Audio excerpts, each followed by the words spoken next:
Bem-vindos mais uma vez para continuarmos o estudo. Que bom que você tem perseverado, que bom que você tem acompanhado esse estudo e também divulgado com outras pessoas que queiram estudar mais aprofundadamente a Sagrada Escritura, né?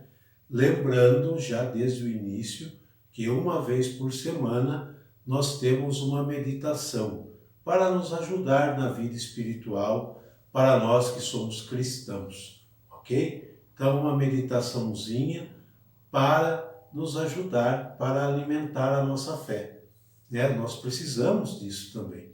Mas aqui nós estamos estudando, aqui é um estudo. E hoje nós vamos ver o capítulo 9 do livro dos Números, que são 23 versículos. 23 versículos do capítulo 9. Qual é o primeiro tema que nós vamos abordar aqui, dentro deste capítulo? A Páscoa no Sinai, né, diante do Monte Sinai, e também o sentido da nuvem que acompanha os israelitas, ok? Então pegue a sua Bíblia, pegue a sua caneta, abra aí no capítulo 9 de Números e vamos para a leitura desse capítulo bem tranquilo para entrarmos no estudo, tá bom? Vamos lá então para a leitura do capítulo 9. No primeiro mês do segundo ano, após a saída do Egito, o Senhor falou a Moisés no deserto do Sinai. Dize-lhe: celebrem os israelitas a Páscoa no tempo fixado. Vós a celebrareis no 14º dia deste mês, conforme foi marcado entre as 2 tardes, e fareis essa festa segundo todas as leis e prescrições que lhes são próprias. Moisés mandou que os israelitas celebrassem a Páscoa. Celebraram-na no 14º dia do primeiro mês, entre as 2 tardes, no deserto do Sinai. Os israelitas fizeram tudo o que o Senhor tinha ordenado a Moisés. Ora, alguns homens, não podendo fazer a Páscoa naquele dia, pois se tinham manchado tocando em um cadáver, apresentaram-se a Moisés e a Araão naquele dia e disseram: estamos impuros, porque tocamos em um cadáver. Vamos, por isso, ser privados de apresentar com os outros israelitas a oferta do Senhor no dia fixado? Esperai, respondeu Moisés, vou consultar o Senhor para saber o que ordena a vosso respeito. Então o Senhor disse a Moisés: dize aos israelitas o seguinte: se um de vós ou de vossos descendentes estiver impuro por haver tocado em um morto, ou se achar em viagem longe de vós, não deixará de celebrar a Páscoa em honra do Senhor. Eles a celebrarão aos 14 dias do segundo mês, entre as 2 tardes. Deverão comê-la com pães sem fermento e ervas amargas. Nada deixarão dela para o dia seguinte. Não quebrarão nenhum de seus ossos, e farão essa festa segundo todas as prescrições relativas à Páscoa. Mas se alguém, estando puro, não se encontrar em viagem, e todavia não fizer a Páscoa, será cortado do seu povo. porque não apresentou a oferta do Senhor no tempo estabelecido. Este levará a pena do seu pecado.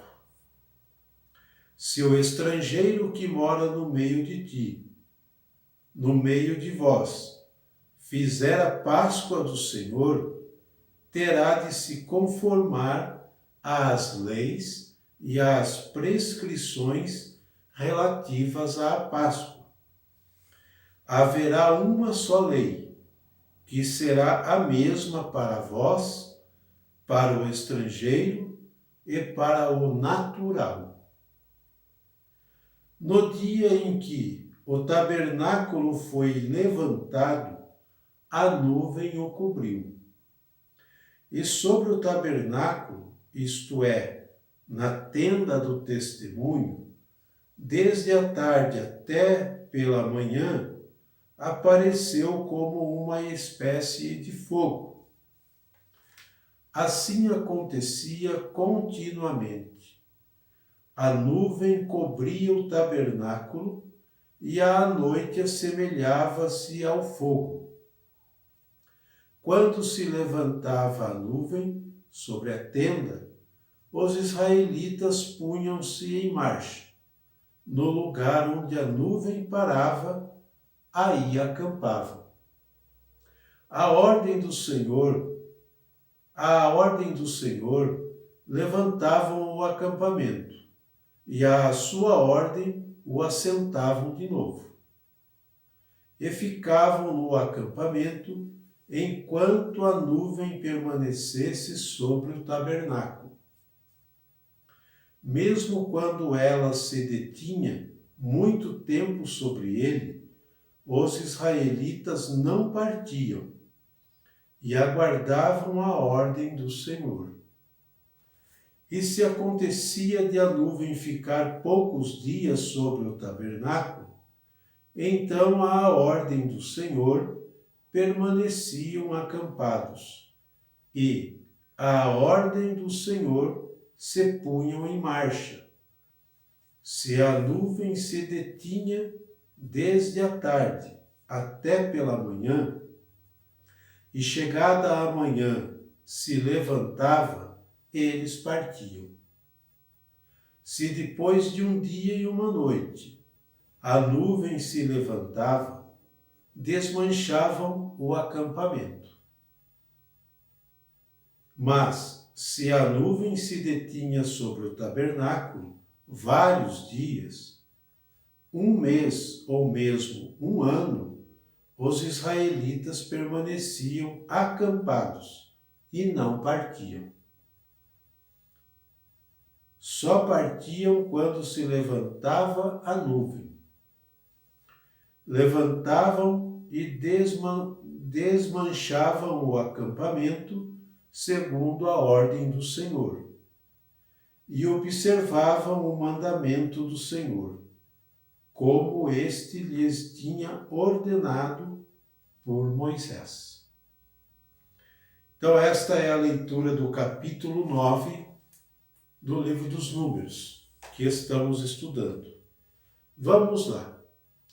Dos versículos de 1 a 14, nós temos a Páscoa que é celebrada no Monte Sinai. Aqui diz, no primeiro mês do segundo ano após a saída do Egito. Então fazem 2 anos que o povo saiu do Egito. Então no primeiro mês do segundo ano, eles celebram a Páscoa no Sinai, no deserto, ok?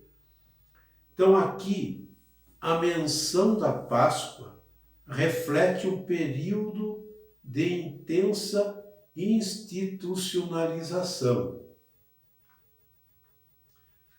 desse costume. Esse costume, então, é institucionalizado, né? Desse costume entre os pastores seminômades. Aqui nós temos os pastores seminômades, que montam acampamento, desmontam acampamento e estão sempre andando, sempre peregrinando, pelo deserto, principalmente para achar água, para achar comida para o seu rebanho.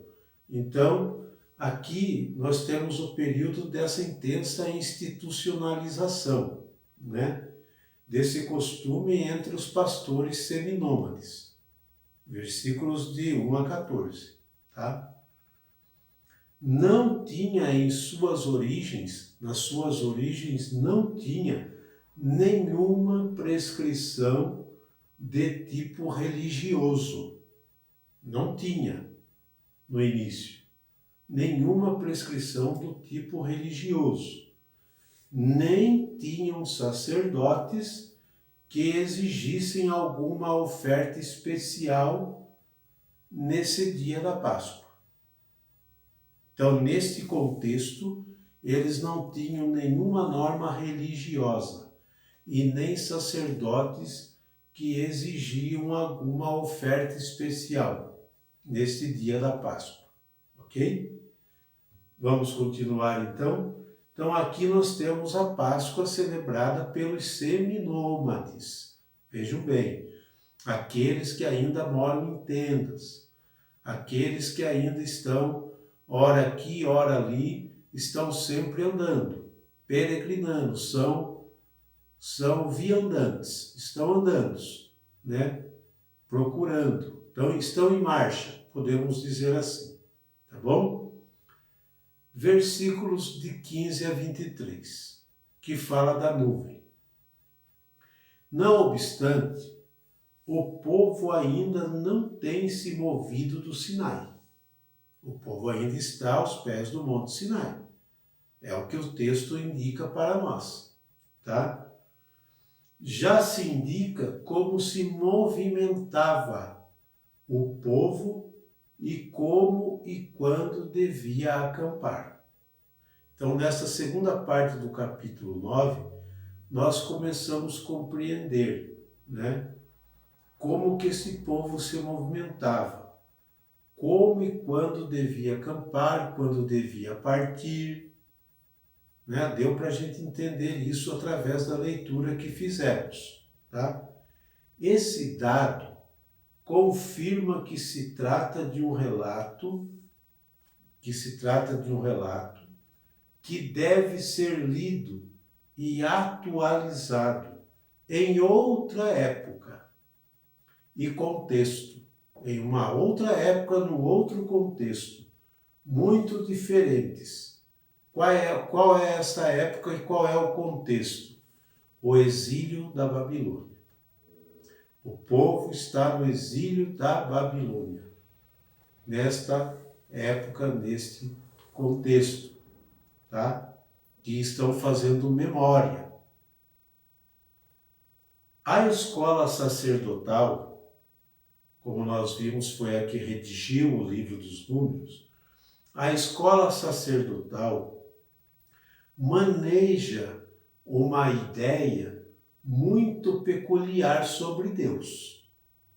Então, a escola sacerdotal que escreve o livro dos Números, ela maneja uma ideia muito peculiar sobre Deus. É um ser, Deus, para a escola sacerdotal, é um Deus absolutamente santo, perfeitíssimo, como nós conhecemos. Absolutamente transcendente. Deus é transcendente. Daí a impossibilidade de ver Deus. Por tudo isso, somos incapazes de ver Deus, tá? Ou de se aproximar do lugar de sua presença, sem as devidas precauções. Então é impossível. Para a escola sacerdotal, nesta peculiaridade da imagem sobre Deus, primeiramente, Deus é absolutamente santo, perfeitíssimo. Segundo, é absolutamente transcendente. Então, nisso gera a impossibilidade de alguém querer ver Deus. Ninguém vai conseguir ver Deus, ou muito menos de se aproximar do lugar da sua presença sem tomar as devidas precauções, sem tomar os devidos cuidados. Por isso, o rito ou os ritos de purificação. O povo tem que estar purificado para estar na presença de Deus. É o conhecimento, é a mentalidade desta classe sacerdotal. Tá bom? Vamos lá, dando sequência. Por isso, sua presença, a presença de Deus, é substituída por elementos que de um modo ou de outro o escondem, o ocultam. Então Deus está presente na nuvem, só que ninguém vê Deus, mas vê a nuvem. Então é um elemento que esconde Deus. Então esta é a maneira da classe sacerdotal trabalhar o aspecto de Deus, né? Por isso a presença de Deus, então, é substituída por elementos que de um modo ou de outro o ocultam, o escondem. No caso aqui, a nuvem, tá? E o envolvem. Como a nuvem ou o fogo. Deus está no meio do fogo. Ninguém vê Deus, mas vê o fogo. É um elemento da natureza, tá? É uma maneira da classe sacerdotal substituir essa presença de Deus, então, tá? A intimidade intransponível do santuário permite com que Deus não se contamine com o profano. A intimidade intransponível do santuário permite que Deus não se contamine com o profano. Então, todo este cuidado é para que Deus perfeitíssimo, santo, transcendente, ele não tenha contato com pecadores, ele não tenha contato com o profano, ele não tenha contato com aquilo que é considerado impuro. Estão entendendo? Pois é. Agora vamos ler esse texto com a nossa mentalidade e com o nosso conhecimento cristão. Somos cristãos, né? Fomos batizados um dia, então somos cristãos, certo? E Jesus de Nazaré descende deste povo, do povo da Bíblia, do Antigo Testamento, do Primeiro Testamento. Então, se nós cristãos, que somos seguidores de Jesus de Nazaré, baseamos nossa fé no mistério da encarnação, precisamos aceitar que, em Jesus, Deus chegou aos extremos mais insuspeitáveis de impureza. Deus, através de Jesus Cristo, chegou, aos extremos mais insuspeitáveis de impureza e de contaminação, com um só propósito: resgatar o homem e a mulher, e resgatar-se ele próprio da semelhante maneira de pensar do povo. Então, nós cristãos, baseamos a nossa fé na encarnação. Não confundam encarnação com reencarnação. Reencarnação é a pessoa voltar a viver neste mundo como vivia antes. Jesus não reencarnou. Jesus encarnou. Ele nasceu uma única vez, como todos nós. Então, isso é encarnação. E a nossa fé cristã tem como base a encarnação de Jesus. Deus que vem morar no meio do povo, nesta tenda perfeita que é Jesus, Deus que vem morar no meio do seu povo através de Jesus de Nazaré. Quando Deus está vivendo em Jesus de Nazaré, na pessoa de Jesus de Nazaré, então nós entendemos que Deus chegou ao fundo do poço, podemos dizer assim. Se para esta parte, para essa mentalidade da classe sacerdotal, Deus tinha que estar separado do profano, para não se contaminar, para não tocar naquilo que é impuro. Em Jesus de Nazaré, Deus, ele assume a natureza humana e ele vive, como nós dissemos aqui, a máxima e insuspeitáveis questão de impurezas, através de Jesus de Nazaré, de impurezas e de contaminação. E tudo isso com este propósito que nós falamos, com um só propósito: resgatar o homem e a mulher e resgatar-se a si próprio, resgatar ele próprio de semelhante maneira de pensar. Deus não tem medo de se sujar. Deus não tem medo de tocar no que é impuro. E em Jesus de Nazaré nós vimos isso. Se tocarem um leproso, naquele tempo, como nós vemos através desta lei, no Levítico que estudamos, e aqui em Números, tocar no leproso você se tornava impuro, Jesus era o maior dos impuros.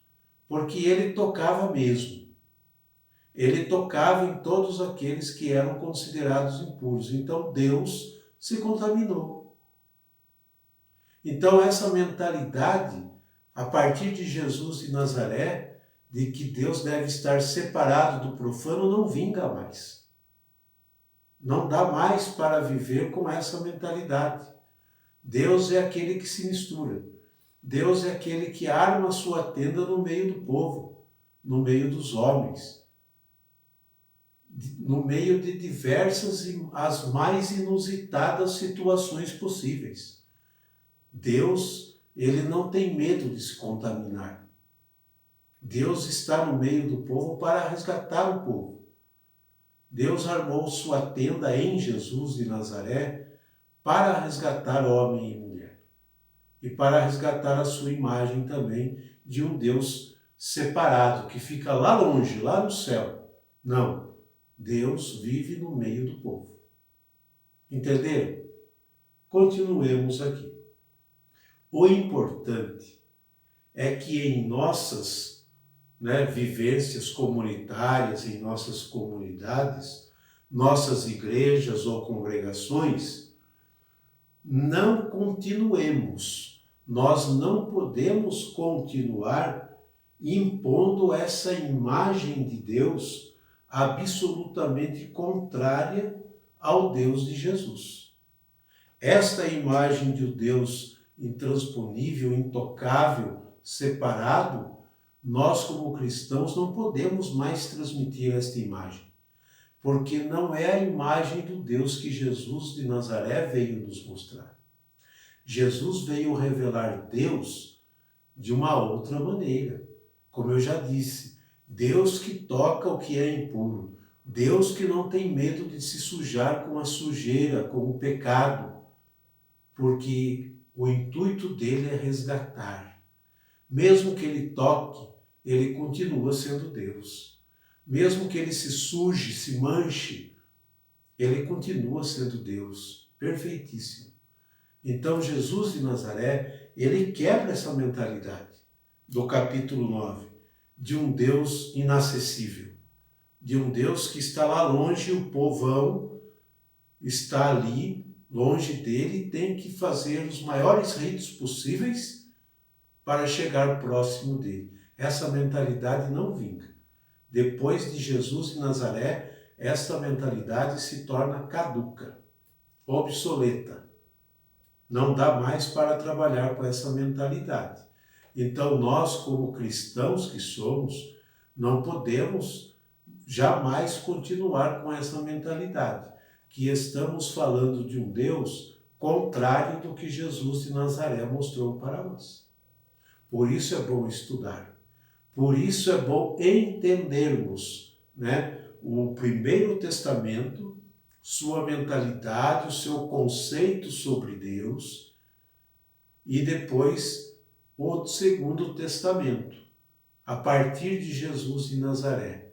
Aqui nós temos uma imagem de Deus, né, que nós vemos que a classe sacerdotal vai criando e incutindo na mentalidade do povo israelita. Jesus de Nazaré é o divisor de águas. Ele muda esse conceito de Deus. Ele faz com que Deus se aproxime do povo e não se isole e não fique distante. Entenderam? Então, esse é o estudo do capítulo 9, para entendermos a Páscoa dos seminômades que estão no deserto e também o sentido da nuvem. Como não é possível ver Deus, cria-se, né, algo onde Deus pode estar escondido. Algo que o povo veja, que é uma nuvem ou outro elemento como o fogo. Ok? Esse é o estudo, espero que tenham gostado. Até o próximo, se Deus quiser. Não deixe de compartilhar, de divulgar o nosso estudo, para que outras pessoas com interesse de estudar também venham se somar a nós. E não se esqueçam, uma vez por semana temos uma reflexão para nos ajudar na nossa vida espiritual. Ok? Um abraço a todos e até o próximo estudo.